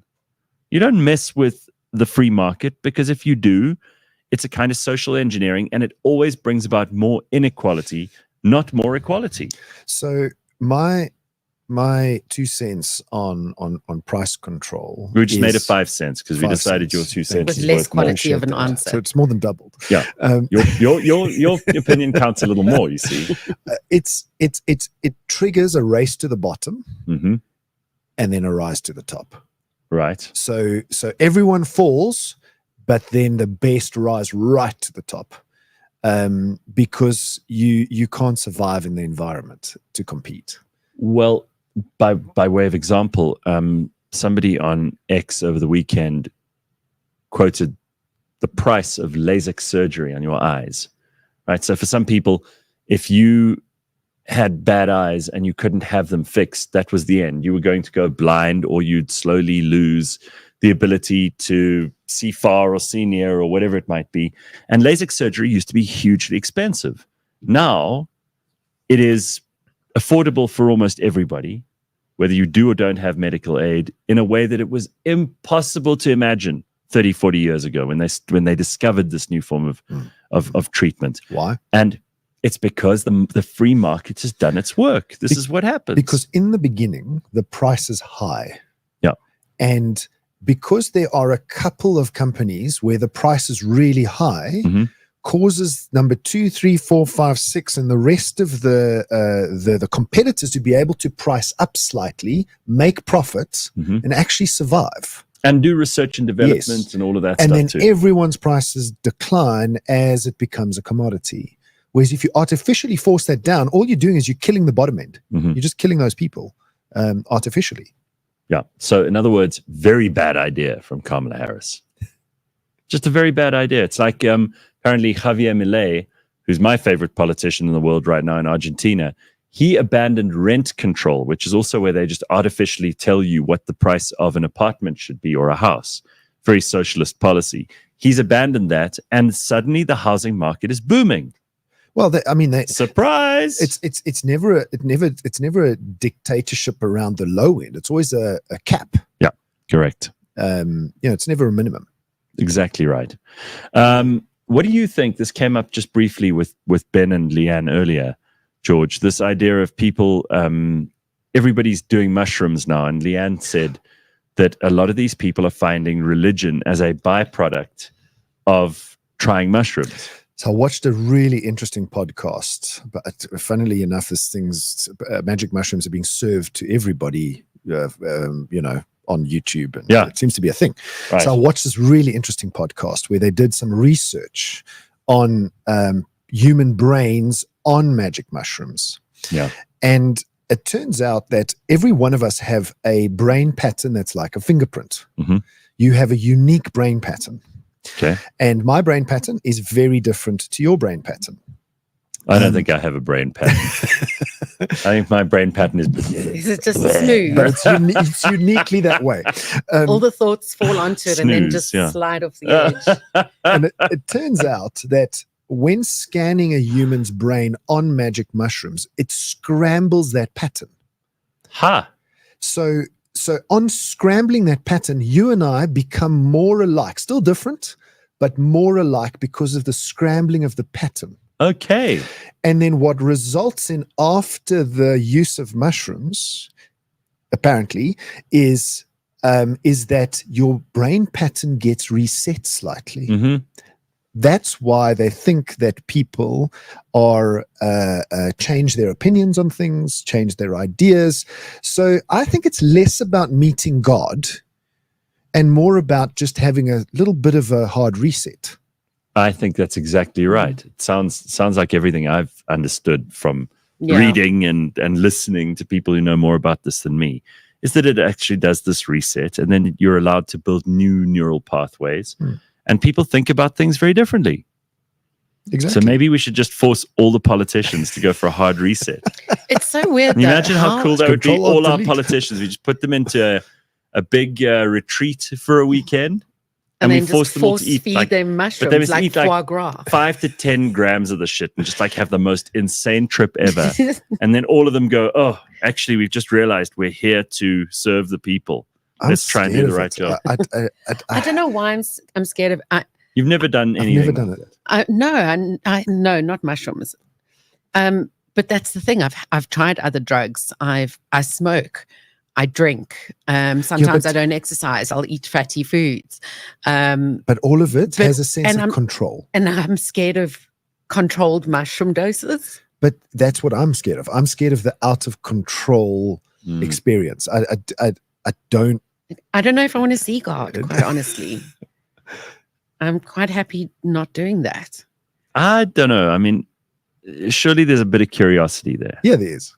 Right? Of course there is. I think as a teenager, when you start trying and experimenting with these things, you have the sense of fearlessness that allows you to do it. I've done it. Can you overdose and die? Yeah, I think you can die, but you'd need to take a severe overdose. And usually it's related to, again, I'm not a doctor. You'll need to talk to the experts on this. It can result in cardiac problems for people who already have cardiac problems. Predisposed. No. So you'd have to do it if you are worried. You'd have to do it with someone who's medically trained who can look after you through it. So you say you've done that? Mostly it happens here. Yeah, I have. What is like it? in a controlled environment? Yeah. No, like properly, like a shaman type thing. I wouldn't take regulated you dose. as someone who would do that. I know, and I didn't think so either. And your experience? Oh, it didn't. I wouldn't say that it completely reset and rechanged and rejigged my whole life. But would you know? No, I think it was a very interesting experience and something that I'm not in a huge hurry to do again, but I would recommend it to people, especially if you're unpacking a lot of difficult stuff. I just went into it for the fun in order to experience something different. And I got that, and it was terrific. And I had a huge headache the day afterwards because your brain is literally it's repurposing itself. And I think that that's very good. And I think it can do a lot of wonderful things for people who are in a bad place or have gone through a lot of terrible things. I think it's much harder for them than if you go in and you just experiencing. Well, I mean, the types of people that they're using this on is soldiers of war with PTSD. And, but really people who have nowhere else to turn. I don't recommend it for people, but I also don't not recommend it. You got to do you, boo. You do you, boo. And I'm not going to tell anybody whether I think that they should hop on that train or not. I know that there are loads of people who've done it and it's changed their life in an enormous positive way. I found it beneficial and interesting, but I didn't think it was, oh my God, everything has changed. That scrambling thing you talked about made a lot of sense to me. Because people often go into these things and they come out and they have similar experiences. but it's because that unscrambled or scrambled code feels the same to them. Yeah. Even though their brains are very different. Maybe they didn't take enough. No, I don't know. Let's see what the comments, let's see what all these people are saying. Let's be honest, no one has seen God. The Bible clearly says that too. This is from Judas. The God these people are seeing must be the mushroom God. Probably. Was this when you changed your views on religion, says Carl? No. I've reformed my views on religion mostly because I, with the benefit of hindsight, could see what a total asshole I must have been a lot of the time. And I just didn't like that. I didn't like the way I felt about the way I said things about people and treated people. It's just unnecessary. So yes, I mean, I started changing my opinion on that a long time ago. Plus, I thought the world as it is at the moment, the enemies of civilization and of decency and of culture and sophistication are not the religious people. There's a bunch of other secular people who are much more dangerous to that stuff than the religious people are. So I can't have enemies on both sides. You got to choose who you want to be close to and who you don't want to be close to. You can OD on anything, says Hadmin, even water, all about responsible use, like I do with cocaine. I told you the comment section was dangerous. Jesus. All right. It's true about water.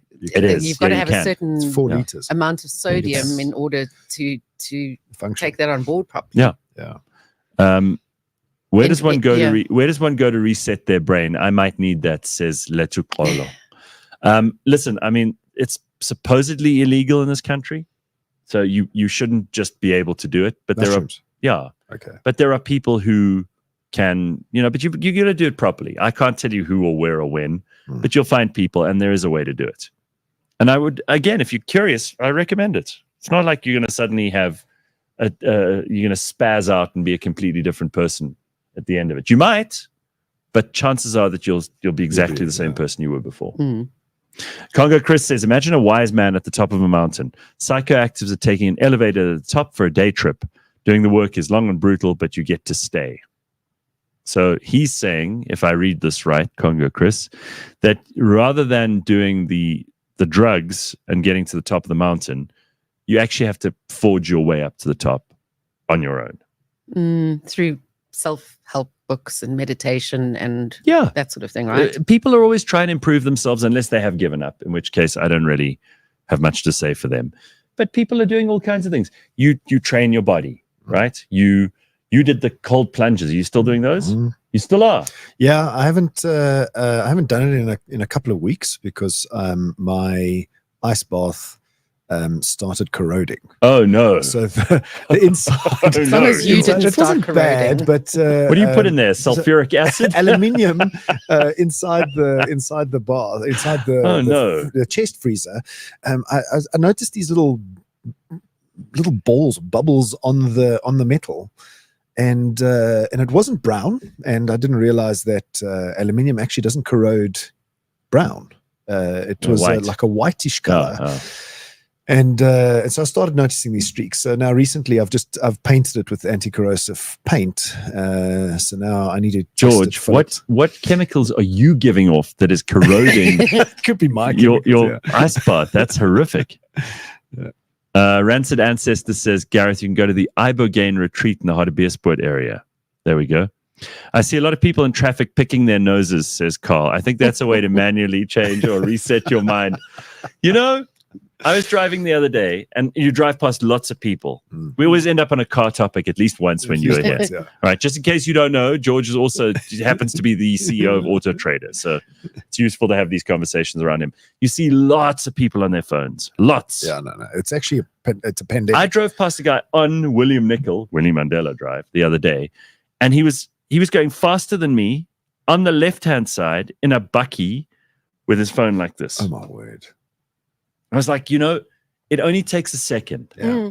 I've seen it happen. And something terrible can happen. And then I'm taken out while you're looking at your phone. I've looked at mine. I'm not completely guilt-free. I'm not guiltless on this front. We all have done it, right?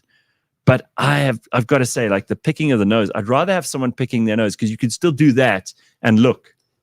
My worst is the guys in convertibles who are consistently picking at their scalps because of sunburn or golf, too much golf. Leigh-Ann, that's horrific. It's terrible, but it happens. You look out for it. It's very bad. Thing. Do the people driving on their phones know that they drive like cuck? I'm afraid not. They don't. They don't even think about it. It's me. I'm going to look at my phone. I'm going to drive really badly. I'm going to swerve. My favorite ones are the ones who like drive extra slow on the highway while they're looking at their phones. Ooh, so dangerous. Yeah, I mean, anything that takes your attention. Driving, looking at your phone is like driving drunk because you get this lapse of time that you can't explain because your attention is elsewhere. And like, oh, how did you do the last 5 kilometers? Or even just a few seconds. Well, you're almost at the end of the sentence you want to type, but almost is actually 5 seconds and you've already gone off the road. I've said before that that is the one place that I think that voice messages are okay. Voice notes. Way better because you can talk. I mean, you shouldn't be doing complicated things like arranging your diary or making calculations about the company balance sheet while you're driving. That's not going to work, right? Because you can't do that and drive. But if it's like replying to a message saying, just driving at the moment, when I get to the office in about 15 minutes, I'll be able to message you. That's fine. But iPhone's dictation is very good at that. It is? Yes. Does it make terrible mistakes? Hardly. I use it all the time. And are you still talking to your AI the whole time? Yes. ChatGPT is one of my favorite things to talk to in the car. But Siri on the iPhone is very good at dictation. But you still have to check that message before it's sent so that No, you know you not haven't. if you've got Apple CarPlay. Oh, I see. So, listen, George, I'm still in the same car that I was in when that you know me to drive. Not even the cigarette lighter works. There's no. I mean, I'm still listening to crackling radio because someone stole the aerial. You know.